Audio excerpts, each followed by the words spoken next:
It was a very busy day for the Ravens on Wednesday, and Derrick Henry and Ardarius Washington shared messages and heartfelt words about their very opposite pieces of news. We talk about that, diving into the Ravens' full schedule and breaking it down, plus some early record predictions, all that and more coming up on Locked On Ravens.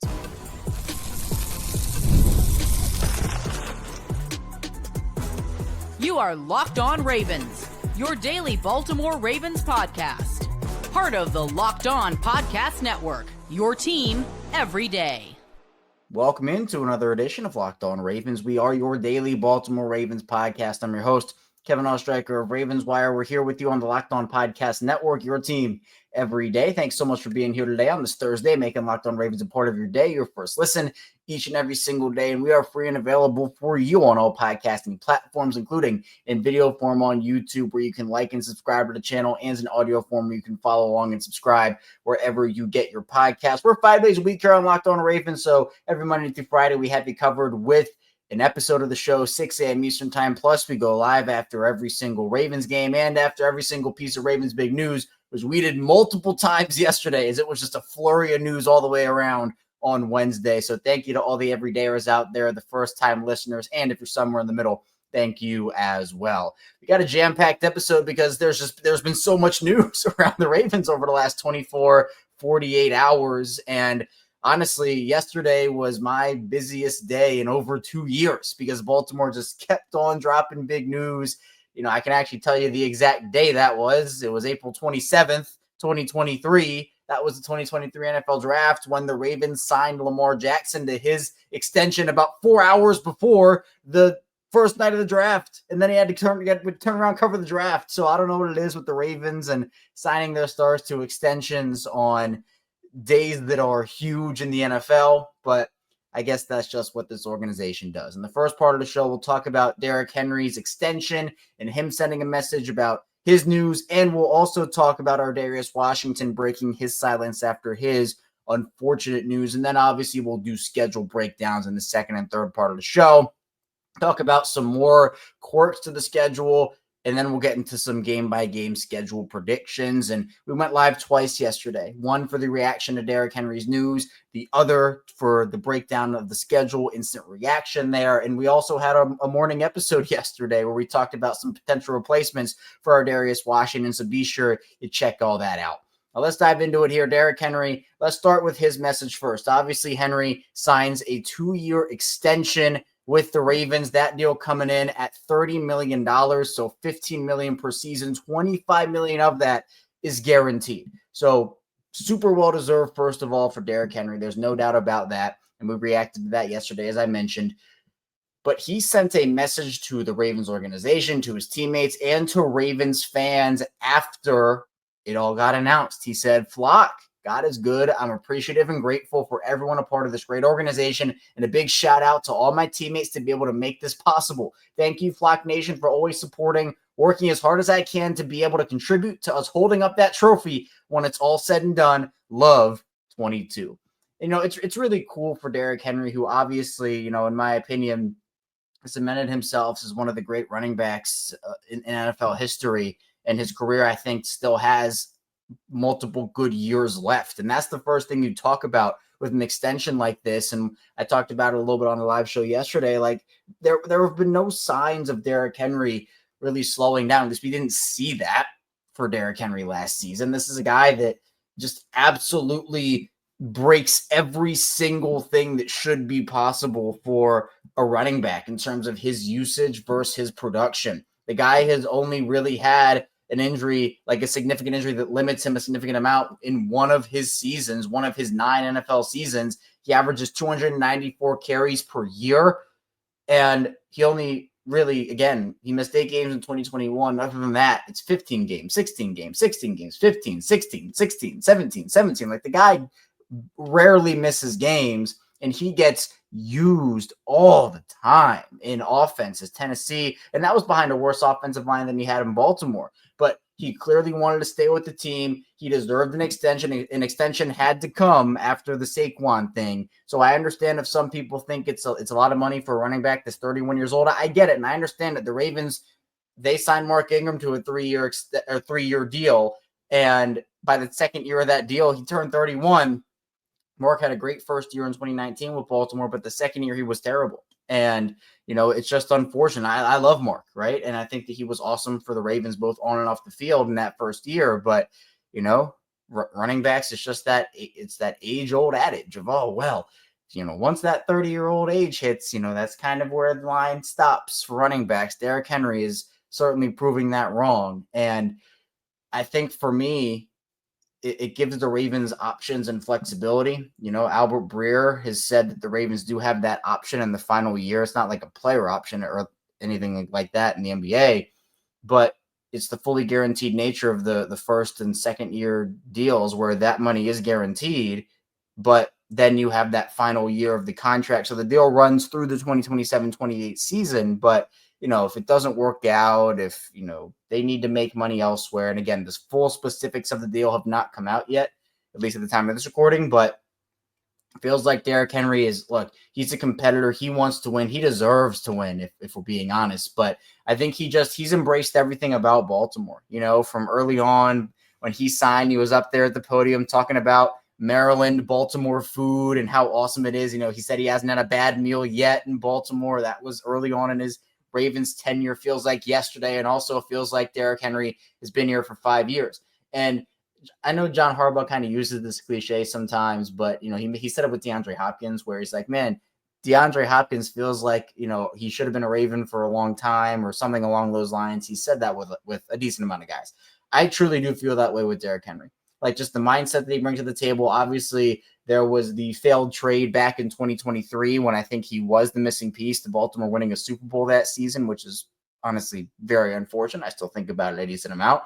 But it just feels like he's been here for a while, and he is embracing everything about the city, about the team, the organization, the fan base, and has really endeared himself, especially with his comments about him wanting to retire as a member of the team, which is such a ringing endorsement of everything that Baltimore has to offer Derrick Henry, and Derrick Henry is certainly offering a lot to Baltimore as well. Now, on the other side of great Derrick Henry extension news, there was the news on Tuesday that was much more unfortunate in Ardarius Washington tearing his Achilles. He's going to be out for most, if not all, of the 2025 season. And, it's just, you feel gutted for Ardarius. I mean, I truly feel horrible for him. He's worked so hard to get to this point, to honestly get back to this point, right? He's had to deal with injuries, and that's something that follows you. I pull up the J.K. Dobbins example, where super talented player, but that injury stuff follows you. And there was a whole thing with the contract with him this offseason with the qualifying offer, and, him clearly feeling pretty disappointed that things didn't go his way there. Really felt like Ardarius was on track for an even bigger breakout year that would have resulted in a massive contract, or maybe not massive, but a bigger contract. And, now that all feels like a dream at this point, where Ardarius broke his silence and spoke on his injury. He said, quote, "Words can't describe how I feel right now. Up thinking all night, why me? Why now? All I want to do is prove I'm one of the best in the business year after year. But God said not right now. So until then, we wait. I appreciate everybody who reached out. Major love. It won't be long until I'm back standing on business. Know that." And then he says, "It gets greater later." I like that. It gets greater later. Rhymes a little bit, and I think gives perspective for Ardarius. And, Ardarius was really big in posting this and just giving the world his emotions. He is putting his emotions out there for the world to see. And I give Ardarius a lot of credit for doing so. And, making people, I think, at least I'd say helping people understand kind of what he's going through right now. It's devastating for him, for a guy that the thing that really stands out to me in this message is he does want to prove himself year after year. We saw the potential Ardarius has, the clutch plays, the turnovers, being in the right spots at the right time, helping his team win, being a catalyst to a defensive turnaround. Like, we saw all of that from Ardarius. And, it's obviously awful from a team perspective for Baltimore. And, they're going to have to find a way to replace him, whether it be internally or with free agent options, which, again, we talked about yesterday morning. We did a full episode on who the Ravens could potentially bring in.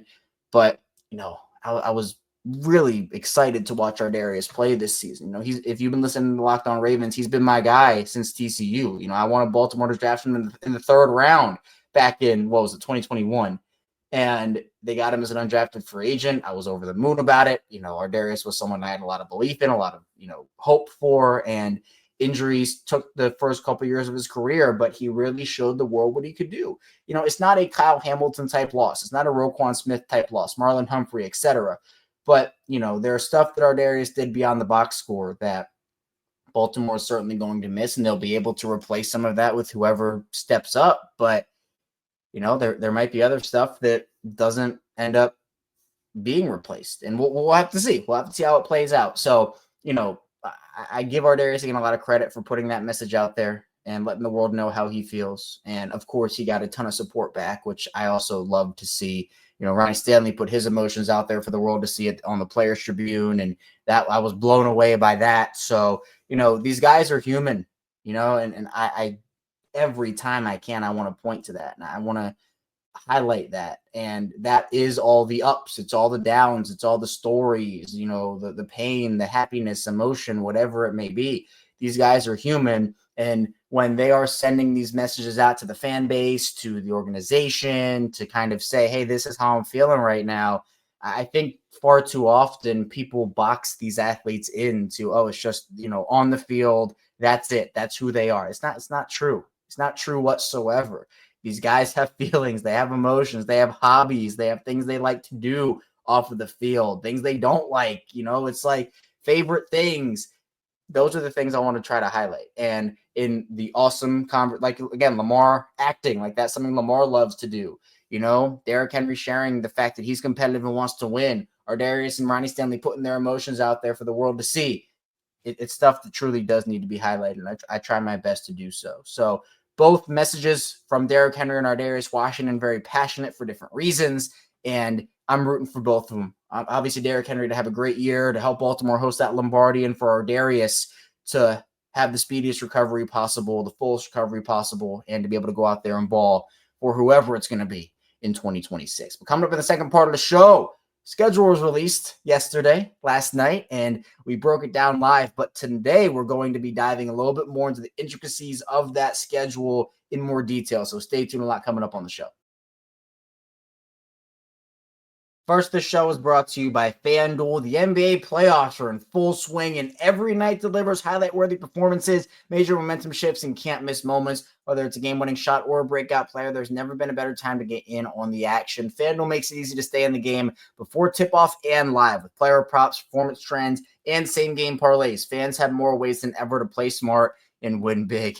It's Game 6 tonight. Nuggets versus Thunder. I'm a big Nuggets guy. Right now, over on FanDuel, the Nuggets are 5-point home underdogs.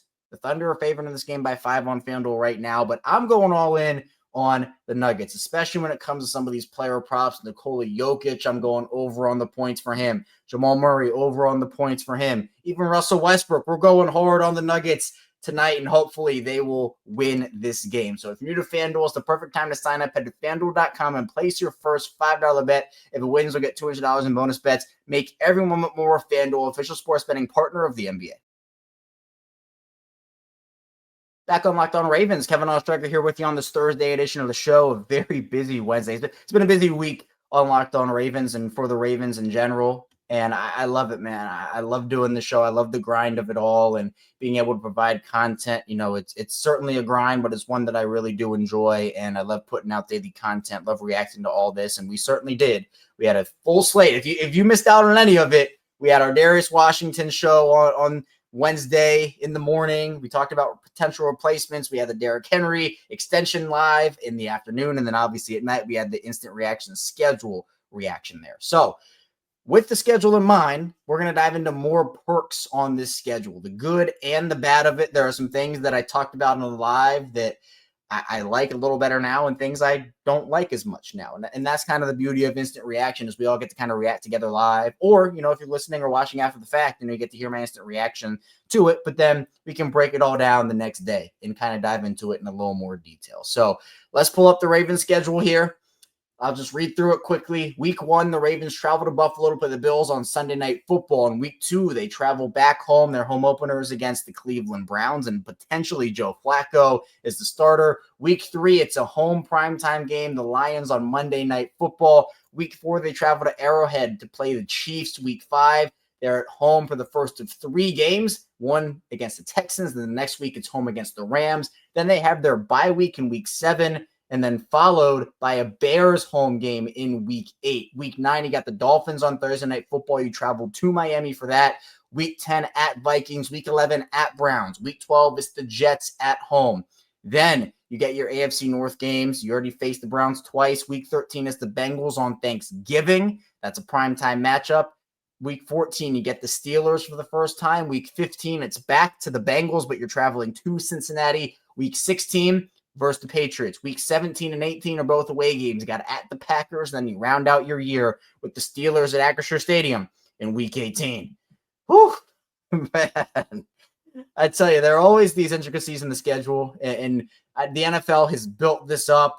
They're starting to release games on different days now before the full schedule release. The Ravens had a little severance action going on, so I tell you, it's been a big buildup for the whole schedule comes out, who's playing who, when, where. I think the first thing that pops out to me with the schedule, at least after reviewing it a little more, kind of diving into the details here, is, you look at these first 6 games: Bills, Browns, Lions, Chiefs, Texans, Rams. I mentioned this on the live, but 5 of those 6 games are against division winners. And the more that I look at it, the more I just think that is a ridiculous start to the year for the Ravens. Like, that's make or break in its own right there. And we've talked about that for them. I mean, I remember last year we had a schedule reaction show, and we were talking about, hey, you got the Chiefs in Week 1, the Raiders Week 2, but then you got the Cowboys and the Bills and then the Bengals. Like, that whole stretch we talked about, that's a big, important part of your season so early on. You're going to get tested early. It's the same exact thing this season, but honestly, it's to a bigger degree than it was last year. It seriously is. Where the Bills are obviously the team that you lost to in the divisional round. You're going back to where your season ended, and I guess the NFL just loves doing that. They love sending Baltimore back to try to get revenge on the team that knocked them out. Obviously, last year it was the Chiefs, and they weren't able to get the job done by a literal toe from Isaiah Likely. But this stretch here in the first 6 weeks of the year, 4-2, you're feeling pretty good, right? 5-1, 6-0, you're feeling really great about that. 3-3, I wouldn't love that if we're being honest. 2-4 is a disaster, and everything below 2-4 is catastrophic. But to me, I think that the Ravens do have a shot, and we'll talk about it when we go game by game a little bit. We're just kind of diving into more of the quirks of the schedule right now. But this also feels, they've had these years of home, away, home, away, home, away. It's not like that this season, too. I saw this actually a couple minutes before I started recording. Someone says that the Ravens schedule looks like a baseball schedule this year. It seems like they're playing series at home, away, at home, away. You divvy it up here. The Ravens have that 3-game stretch at home: Texans, Rams, and then the Bears with the bye week sandwiched in the middle there. Then it's 3 on the road: Dolphins, Vikings, and Browns. Then it's 3 at home again: Jets, Bengals, and Steelers. And you wrap it up with 3 of your last 4 on the road. You have your early games, and the Ravens will have, 5 of their first 7 games at home. So you have a lot of your early stretch of games at home, which I think, again, you got to take advantage of your home schedule, your crowd, right? Make sure that you're able to win a lot of your home games. Going on the road is tough. The Ravens do it. They do it well. But, it's nice for them to be able to, especially with that bye week in there, they're going to be at home for about a month, right? There's not going to be any travel for them for about a month between week 6? Yeah, week 6 and week 8. Or no, week 5. Week 5 and week 8, excuse me. Whereas the Texans, the Rams, the bye, and the Bears, Ravens will be at home for a month there. That's a really big part of that. But then you do have to travel later in the season, which is okay. It's not so much travel, and the Ravens are traveling the 3rd least amount of miles this year anyway. There are no West Coast trips, no abroad games for them. So it's going to be an easier year for them in terms of the travel, which I think is really, really good.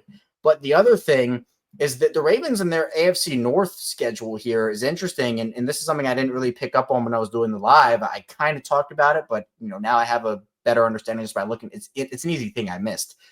The Ravens will be done with their Browns games. Browns at home is going to be week 2, and away it's going to be week 11.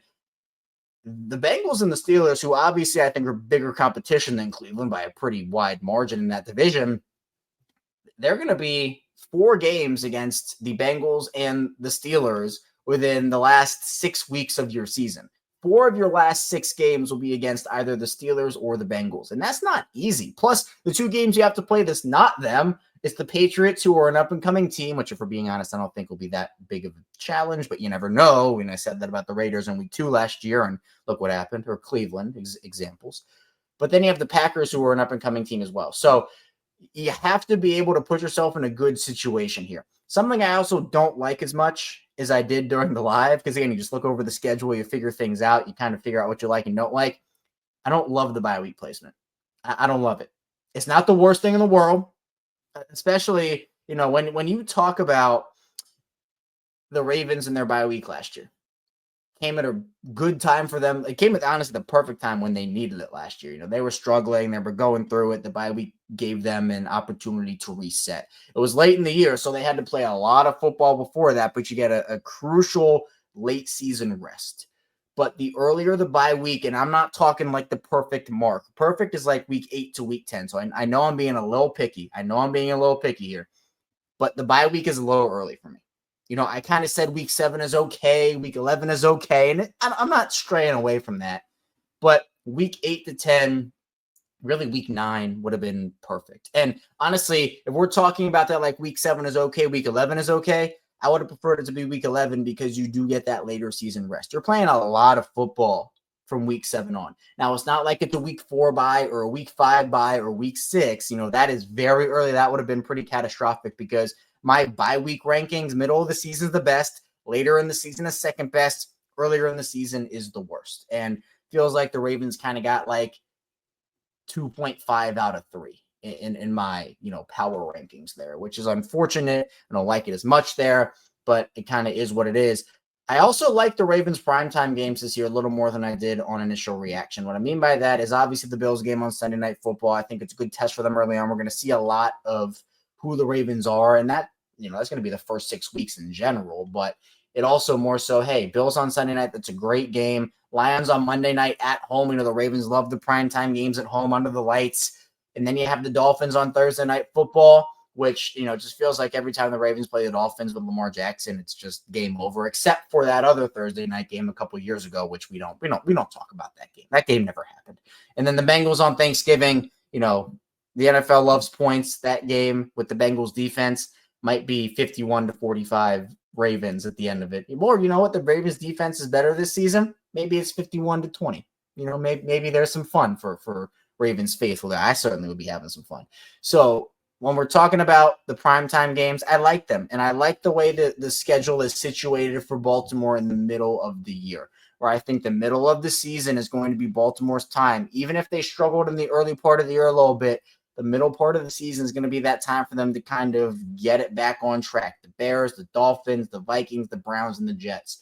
4-1 there. At a minimum, I think, is what your goal is. Because if you go 3-3 or 2-4, you're going to have a good stretch in the middle of the season to set yourself up for a run. And honestly, I don't know. It's tough to have the Bengals and Steelers games when they are. But I actually kind of like that if the Ravens can go on a run early to the division. The Ravens might only need to split with the Bengals and the Steelers to win the division if it all goes well for them. If the Bengals struggle early, if the Steelers struggle early and the Ravens can go on a run, that division might be over by the time they get to the second game of both of those teams. So we'll see how that all unfolds. But, there are also a lot of other things you can talk about with that schedule or with these schedule, especially in the early part of the season where, there's not really necessarily an easy stretch, but if I had to say, it probably would be the middle. And you look at some of this other stuff, and Jamison Hensley did a really good job of putting this piece together here over on ESPN. And this is something that we talked about with the early stretch of the season. You look at the opponents weeks 1, 3, and 4, right? The Bills, the Lions, and the Chiefs. Those teams combined for a 43-8 record. That's an 8.43 winning percentage. That's crazy.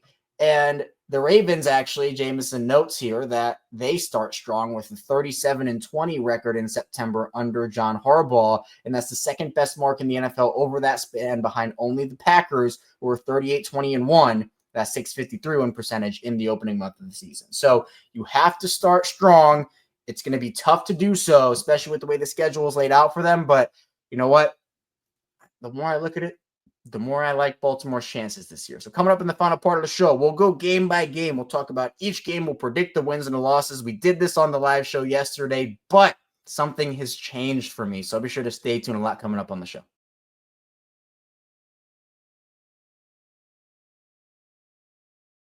Back on Locked On Ravens, Kevin Oestreicher here with you still on this Thursday edition of the show. Appreciate everybody for being here.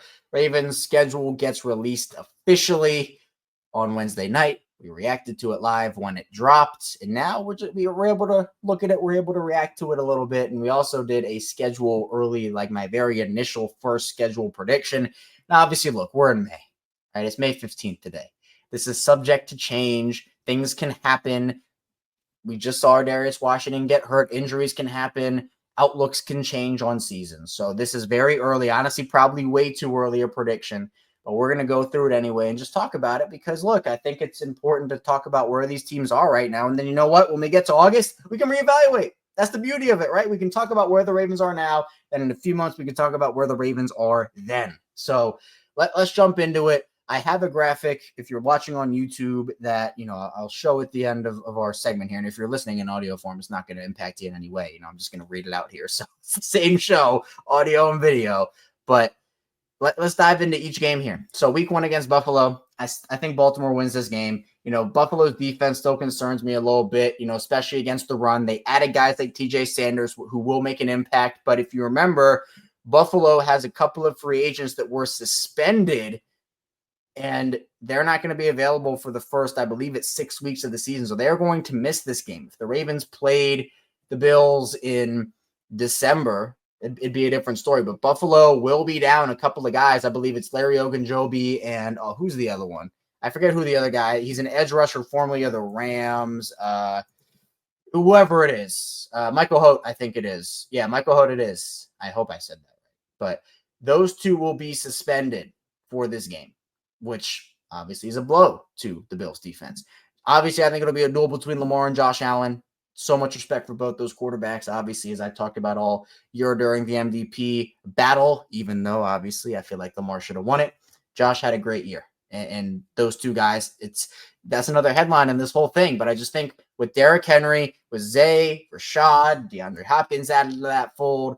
The Bills, they added Josh Palmer, but that doesn't necessarily move me a bunch.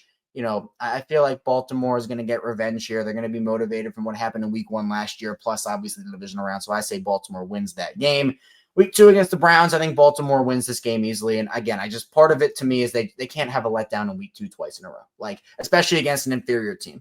And for Cleveland, it's probably going to be Joe Flacco coming back. Love Joe. Joe's elite. We can all say that, even though he's on Cleveland now. I just think this Ravens defense is going to give him fits. Cleveland doesn't really have a lot right now outside of Myles Garrett. They have some promising players, but it's not their year, and it hasn't been for a while. So, really hasn't been ever. So we're going to say that Cleveland, that's a win. Lions on Monday Night Football, I think that's a win as well. I think that the Ravens can force Jared Goff into some turnovers. They're obviously good in prime time, and I feel like for the Ravens, you're going to have to stop Jahmyr Gibbs and Amon-Ra St. Brown and Sam Laporta. This is a different Lions team than the Ravens faced a couple years ago. But, I do think that Baltimore's offense also could give Detroit some fits on the defensive side of the ball, who, again, have a lot of talented players. I think it'll be a close, hard-fought game, but I think Baltimore comes out on top there. Then you have week 4 against the Chiefs. I think that this is early enough in the season because, look, Kansas City's roster is getting older. Travis Kelce looked very worn down at the end of last season. They lost some guys. They also brought in some guys. I think Baltimore loses this game close, but I do think if they meet in the playoffs, they would win. And honestly, that's a trade-off I would take. It feels like to me that with the Chiefs being Baltimore's kryptonite and all that happening, and again, it not being late enough in the season for them to be worn down, it's not that I don't think Baltimore has a better roster than Kansas City. I do, but it's always a tough place to play. And I feel like Kansas, it's a feeling to me. Kansas City will win that game, but Baltimore will win in the playoffs. And that's what I hope happens, honestly. I would take that trade-off if we're being 100% honest. Texans game in week 5. I'm not very high on the Texans. Their offensive line is a mess right now. CJ Stroud didn't look great in the second season. No more Stephon Diggs. Tank Dell's done for the season. I don't have a lot of belief in Houston. I think Baltimore wins that game pretty easily. And hey, you know what? We saw that Texans team get routed by Baltimore on Christmas. And honestly, Baltimore's gotten better and Houston has gotten worse. So I think that's an easy win for the Ravens. The Rams game, I still think they lose this one. I know I got some heat for it on the live show when I said it initially, but the Rams to me are a good team. They have really good players. They're underrated. I feel like it's not like a lot of household name guys. Like they do have some, right? Devontae Adams, Puka Nacua, Matthew Stafford, etc.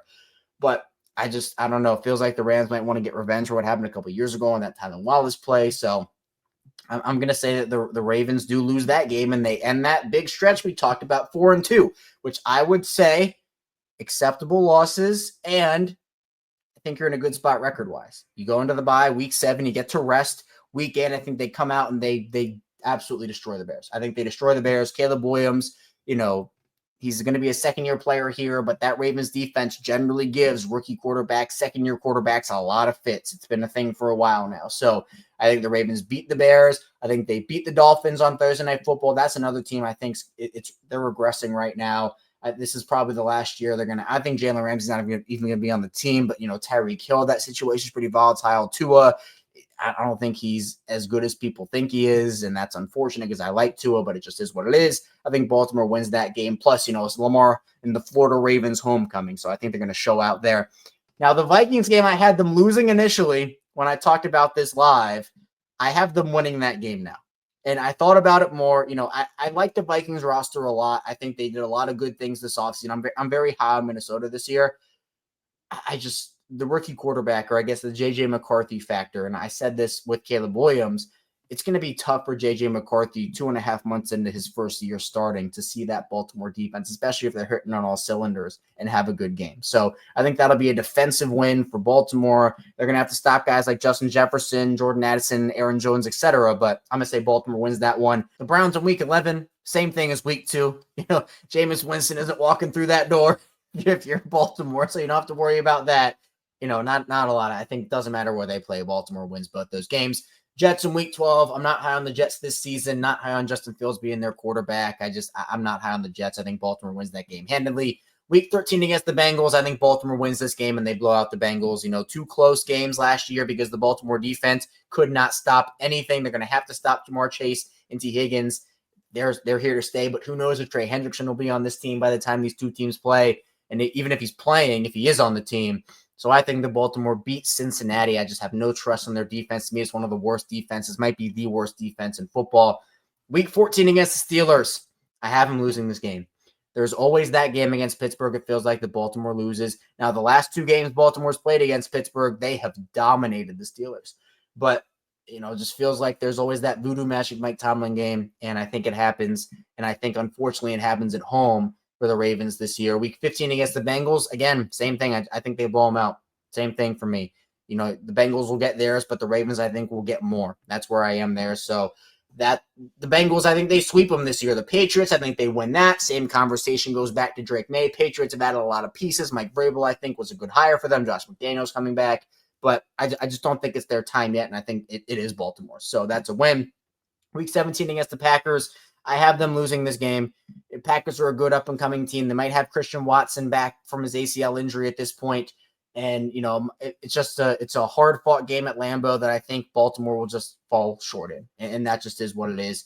Week 18 against the Steelers, I have them winning this game on the road against Pittsburgh. Again, they lose one game to Pittsburgh. I do not have them losing both. So, overall, I have Baltimore going 13-4 on the season right now with losses to the Chiefs, the Rams, the Steelers, and the Packers. I think, honestly, I feel really good about that for Baltimore. They'd be in contention for the number 1 seed, if not a top 3 seed. I think the AFC South is doing nothing this season, so at least a top 3 seed with the Chiefs and the Bills. And again, that's a record I'd be totally okay with in a season. I'd be totally okay with for the Baltimore Ravens. So if you're watching on YouTube, be sure to put in the comments your predictions, the games you want to see. If you're listening in audio form, be sure to put that in the comments as well. Or you can message me on Twitter if you're watching in video or following in audio form as well and listening over there. That's all I have for you here today, though, on Locked on Ravens. Appreciate you tuning into the show on the way out. Hit the like and subscribe button in video form, follow along in audio form, and we will see you right back here tomorrow on Locked on Ravens for more Ravens content. So be sure to stay tuned. I'll see you right back here soon on Locked on Ravens.